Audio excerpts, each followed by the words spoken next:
Okay, the next part of our beginning thought processes. These are follow-up thoughts, thinking tools, compare and contrast, or define. So compare and contrast. One of the first things I usually ask you to compare and contrast is accuracy versus precision.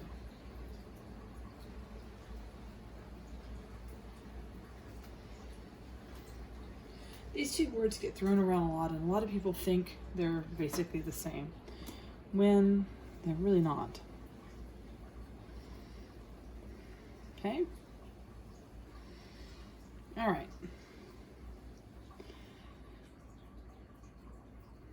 Accuracy. I'm going to think of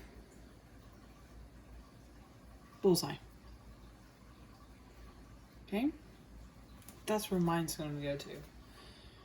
If you're accurate, you're hitting the mark. You're bullseye. Precision means, I'm going to say measurements are close to each other.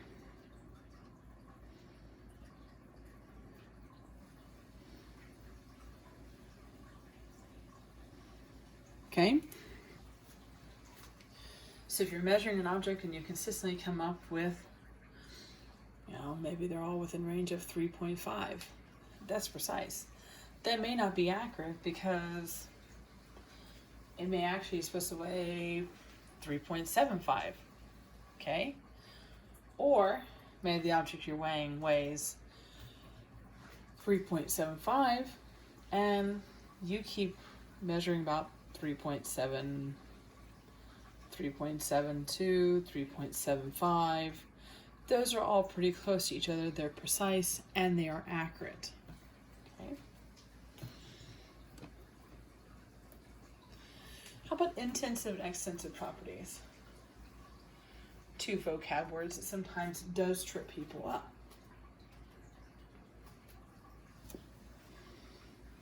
Well,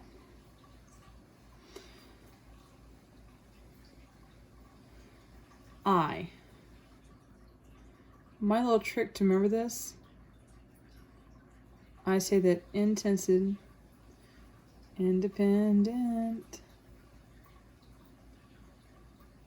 upon amount of matter.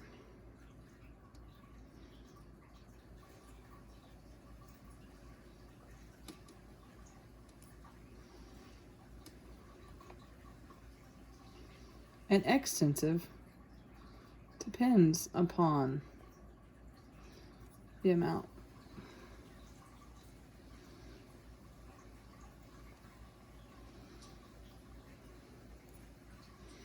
Okay, that's fine and dandy, but how about some examples? Okay, now, one of the first things I'd probably say over here is length, weight,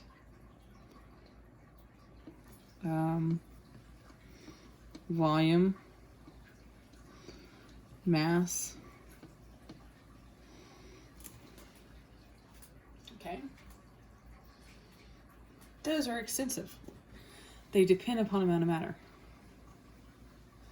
One of the first ones I'm going to put down is density. Density is intensive. Boiling point.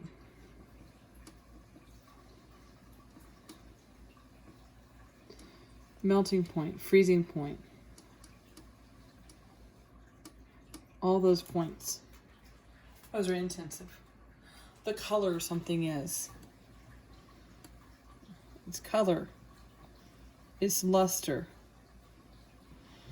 That kind of stuff is intensive. It doesn't matter how much I have of it. Okay? Sulfur is going to be yellow every time. Okay? Physical properties versus chemical properties.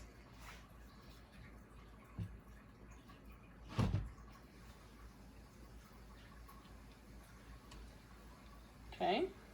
Thought about it for a second?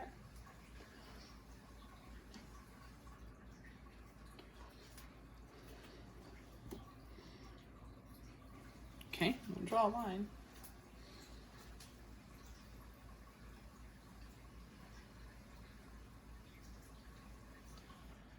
Okay. So, physical properties are properties that can be tested without changing what I'm working with. Okay? Your physical properties, no change to substance. Okay? I'm going to contrast that with the chemical property. This is more of how does it react? Okay? How does it react? So over here in physical I have no change to it. Don't care what I'm doing to it. There's no change. Okay? So some examples.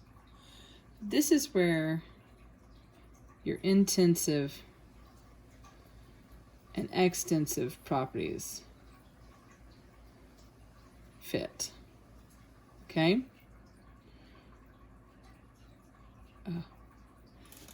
That's where they fit.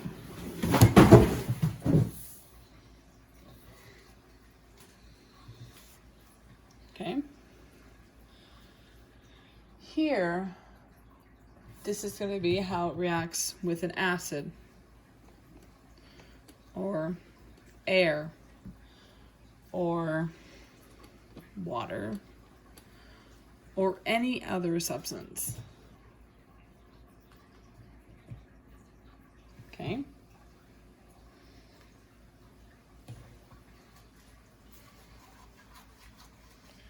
How about physical chemical changes?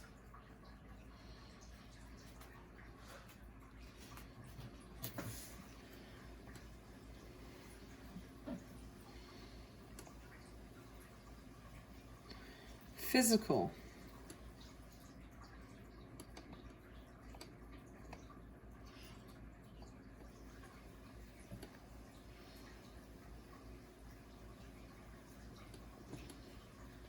Physical will be reversible.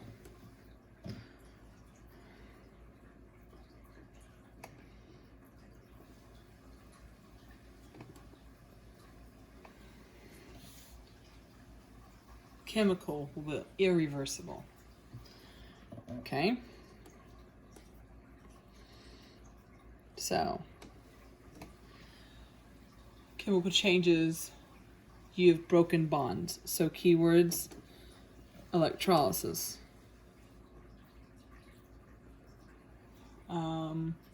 Combustion.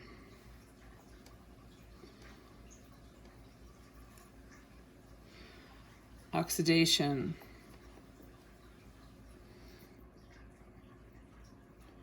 Burning.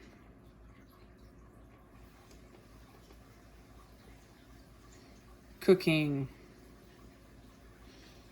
All that good stuff. Okay? These are going to be one of the top ones I like to pick on. Phase changes. Anytime you have a phase change. Also, beating. Grinding. Tearing. Cutting. Those are all going to be terms we're going to use with that. Okay?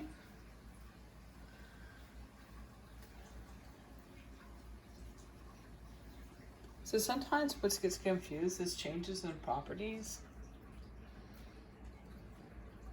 And remember that changes, I'm looking at, is it reversible or irreversible? So I've changed it in some way, can I put it back the way I had it? Okay? Properties is looking at how it reacts under certain circumstances. Okay? So here's a little graph just to show you. Okay, is it a property or is it a chemical property? Is it a physical property? Which way is it?